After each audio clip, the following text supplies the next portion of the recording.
Qual o sentido?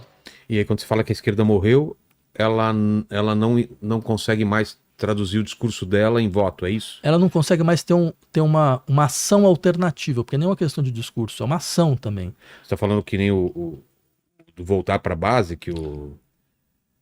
Então, mas você percebe, voltar para a base significa o que exatamente? Né? Radicalizar? Significa ouvir, escutar certas coisas, ou significa quando você tem um governo, você faz coisas.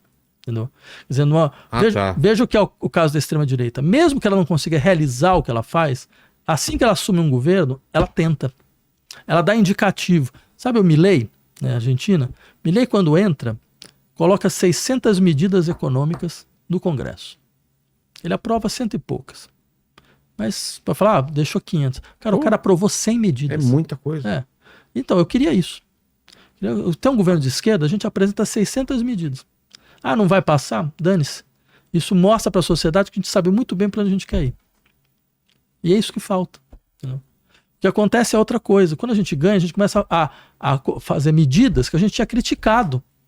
E começa a falar, mas não tem espaço de luta. Como o Haddad está sendo criticado pela própria esquerda. Mas não diria nem ele. Quer dizer, qualquer pessoa no lugar dele estaria numa situação como essa, entendeu? A gente personaliza uma coisa que não é um problema pessoal. Quer dizer, ele faz o que ele pode, né? Mas o fato é que assim, qualquer pessoa no lugar dele, num governo como esse, numa lógica de governo como essa, não teria outra alternativa. Mas teria uma alternativa se fizesse o quê? Teria uma alternativa se compreendesse muito claramente. Não tem como gerir essas crises que nós vivemos respeitando o sistema que produziu essa crise. Que é? Vamos pegar o problema da crise ecológica. Tá. A gente viu em São Paulo momentos onde você teve assim... Da queimada para tudo quanto é lado. Tal. O que aconteceu depois disso? Você prendeu o pessoal que era responsável? Você chegou e falou, de fato, esse modelo econômico de agronegócio, ele não pode ser o modelo central da economia brasileira. Porque ele produz isso diretamente. Não tem como você ter um modelo desse sem ter essas consequências ecológicas. Mas o que você faz? No mesma semana que você teve queimada, o governo ele anuncia um plano safra bilionário que vai só fortalecer. Você fala, mas não tem nenhuma lógica um negócio desse. Nenhuma lógica. Você está dentro do processo, você está vendo que você tem que tentar sair de um certo uso de combustível fóssil, você vai falar, não, mas a gente precisa explorar petróleo na foz do Rio Amazonas. Mas, cara, a ideia era outra. A ideia era, não dá para você mais usar isso, porque os custos ecológicos são impagáveis. Você vai precisar paulatinamente sair. E quem quer comprar essa briga, né? Então, mas você percebe? Se ninguém quer comprar essa briga, então por que a gente existe? A gente existe para quê? Para fazer o resto das pessoas passarem raiva? Para depois você prometer um negócio e não conseguir cumprir e falar, olha, não dá? Para você ser um nome de uma forma contínua de traição? Não faz o menor sentido.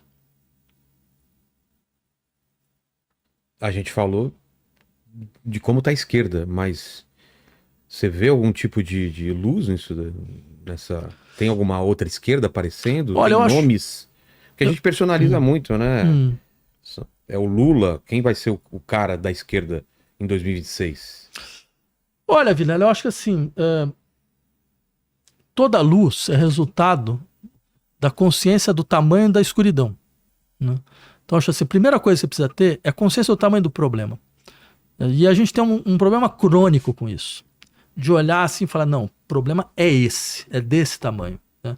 Então, enquanto você não consegue realmente se confrontar, aceitar uma colisão desse nível, você não consegue sequer imaginar uma solução. Então, acho que esse é um pouco o problema. A nossa imaginação está melancolicamente embotada. Primeiro é isso, e depois E depois confia nas pessoas. Confia nas pessoas porque, assim, também tem você não mostra a extensão do problema para as pessoas. Você não mostra a gravidade da situação. Você não trabalha isso com elas. E depois você quer que ela tenha uma ação correta? Não faz o menor sentido. Sim, é importante a gente ter esse trabalho. Mas hoje em dia, com essa pulverização de informações vindo de tudo quanto é lado, como você consegue fazer isso competindo com fake news, com links e com grupo de WhatsApp? Sim, não, a sua questão é muito boa. Acho que tem um desafio aí a ser pensado mesmo. O cara não vai acreditar no governo, vai acreditar nos amigos dele que estão mandando aquilo lá para ele, né? Sim, mas ele também tem umas experiências concretas muito claras. Ele sabe o que é pobreza, ele sabe o que é miséria, certo? Ele sabe o que é precariedade. Ele sabe, por exemplo, veja esse caso muito interessante que aconteceu aqui do problema da redução da jornada de trabalho, né? Da jornada 6x1. Você viu como explodiu de apoio? Sim. Porque as pessoas sabem muito claramente que não tem dessa de eu ficar trabalhando 6 dias na semana, e isso não vai me ajudar em nada. Ah, mas isso vai colocar a economia em xeque. Todo mundo sabe que não vai colocar a economia em xeque coisa nenhuma, certo? A França trabalha 35 horas por semana, desculpa. Pouco. Esse lápis foi triste. Tá. Né? Mas os caras trabalham 35 horas por semana e a economia parou? Não parou. Né? Quer dizer, você tem vários lugares que estão discutindo escala 4x3. A economia vai parar? Não vai parar, não é isso que para a economia. Ela se adapta. Exato. Mas assim, se você não tiver limite, ela vai super explorar o trabalho, você pode ter certeza. Eles vão falar para você trabalhar 7x0. Se você não impor limite, foi assim que a coisa sempre funcionou. Então, ou seja, as pessoas sabem, é muito interessante isso. Elas têm uma experiência que ela não está se transformando em um horizonte de ação política concreto. Talvez porque as mediação, quem devia estar fazendo essa mediação não está. Não está. As estruturas de partido, estruturas políticas, movimentos sociais não estão fazendo esse trabalho. Classe intelectual, a gente não está fazendo esse trabalho. Essa talvez seja uma questão importante, entre tantas outras. Ah, mas tem muita fake news. Claro que tem muita fake news, mas sempre teve muita fake news. Lembra quando tinha a União Soviética? Você não conseguia ver um filme na TV, você não conseguia ver um seriado maldito na TV que não tivesse uma propaganda. Exatamente. 5, né? Exato.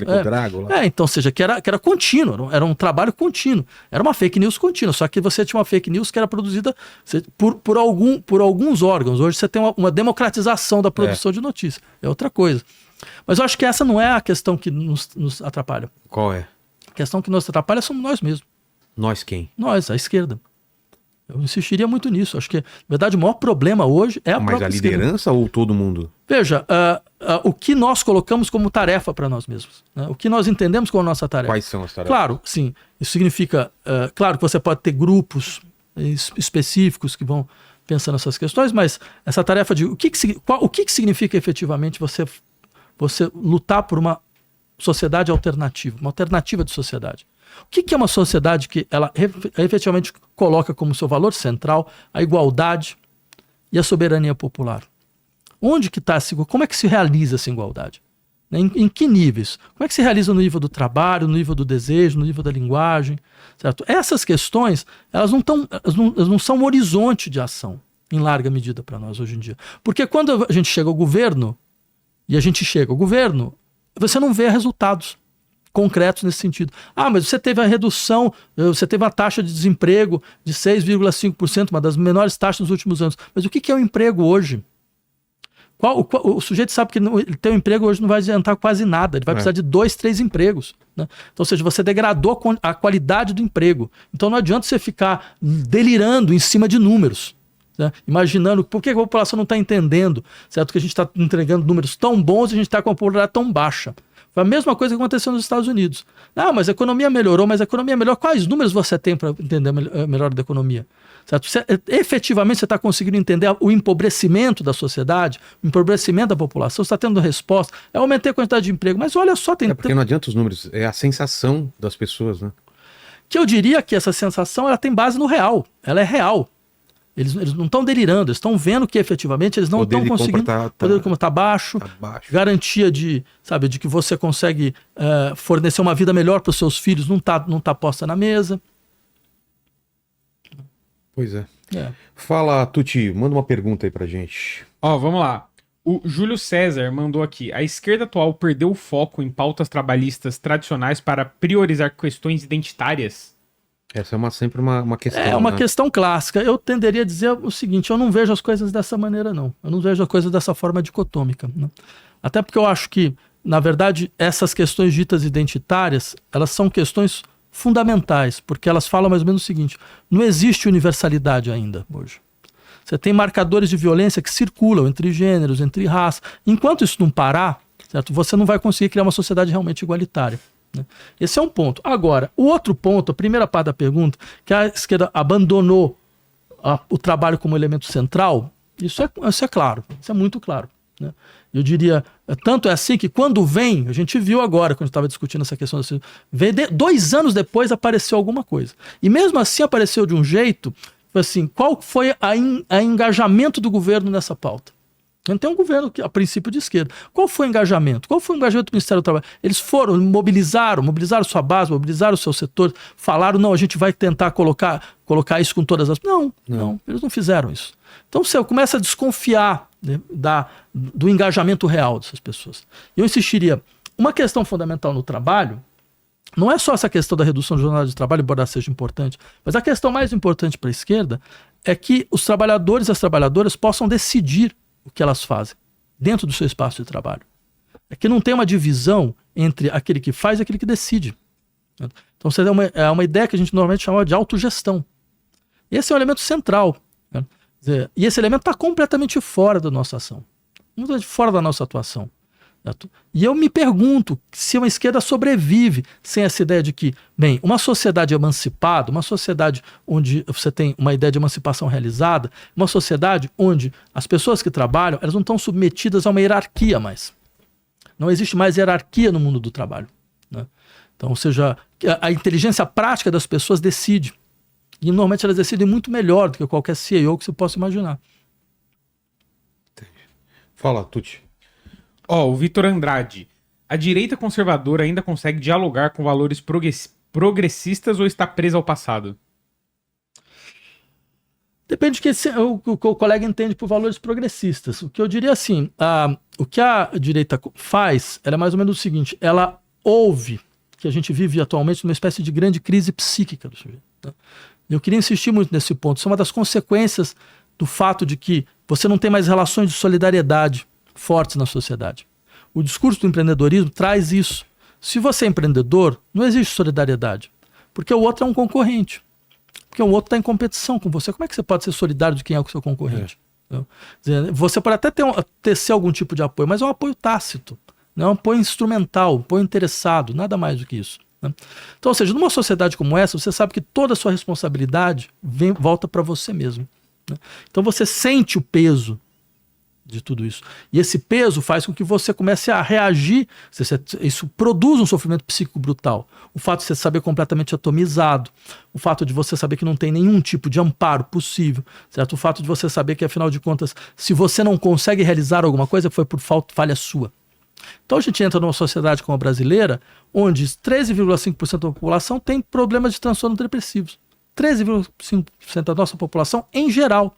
9,7% tem transtornos de ansiedade, em geral. Isso, gente que recebeu um diagnóstico. Então, ou seja, o que acontece? Essas pessoas, elas se sentem profundamente fragilizadas. Em tudo. Inclusive na sua imagem de si. Inclusive na imagem do que elas se tornaram, do que elas deveriam se tornar, na imagem da sua própria sexualidade. Elas se sentem frágeis. O que faz a extrema-direita? Ela fortalece narcisicamente essas pessoas. Né? Elas falam, não, mas veja, você como você se tornou, isso não é um problema. Né? Ao contrário, tanto que eu coloco no poder alguém que é igual a você, tem a sua cara, tem as mesmas falhas, tem os mesmos defeitos, então assim, você tem um fortalecimento narcísico muito forte. Então isso faz com que a extrema-direita ela saia na frente desse processo, de uma certa forma. Né? Entendi. A Júlia Amaral pergunta o que significa ser de esquerda ou de direita no Brasil hoje. Ser de esquerda é fácil, você defender a igualdade e soberania popular, como elementos centrais de toda e qualquer ação política. E ser de direita é você achar que efetivamente a sociedade tal como ela foi até agora deve continuar tal qual. Então, o centro de direita é aquele cara que vai falar para você, não, mas não tem nenhuma razão em você estabelecer processos de distribuição de renda muito brutais, porque se deixar o processo funcionar normalmente, ele vai conseguir produzir a riqueza necessária. O mercado se adapta. O mercado se adapta. Então, né? E o centro de direita de esquerda vai lembrar para você, mas o mercado não existe. Essa ideia mercado, isso é uma ficção brutal. O que existe são interesses muito claros de famílias que têm núcleos feudais de preservação. Por exemplo, eu gosto de lembrar uma coisa para os meus alunos, que é assim, fizeram uma pesquisa de pagamento de impostos em Florença, na Itália, 1490 a 2010. Né? Mais de 500 anos. O que se descobriu? São as mesmas famílias que continuam ricas. As mesmas. Que meritocracia é essa? Mérito do quê? De ter nascido no lugar certo? Ó, a Mariana Marques. Existe espaço para um centro político que dialogue com os extremos? Não. A Mariana, muito claramente. Mariana, com certeza não e nunca mais, eu diria. Quer dizer, essa ideia de que a política é uma conquista do centro, ela saiu completamente do horizonte. Funcionou em algum lugar? Ou não? Ela funcionou durante um tempo, quando você tinha a exigência de criar um certo consenso, por exemplo, né, na época dos anos 50 e 60, logo depois da Segunda Guerra Mundial, quando você tinha lutas operárias muito fortes. Então a classe empresarial ela tinha que ceder em vários pontos. Né? Então o que acontece? Então isso vai criando um centro, você percebe? O centro é o cara que vai tentar gerenciar essa dinâmica. Mas quando essa dinâmica ela se quebra, quando você já não tem mais essa força das lutas operárias e você tem então uma nova configuração de poder, então o centro desaparece. Hoje não existe mais centro. Quem é centro? Quem efetivamente no mundo é centro? Né? Sei lá, Macron na França era visto como centro. Quer dizer, ele terminou agora, fazendo um governo que é um governo capitaneado pela extrema-direita. Então existiria, não tem como ter centro numa situação onde você precisa cada vez mais da violência social, da violência policial para conseguir sustentar a preservação do Estado.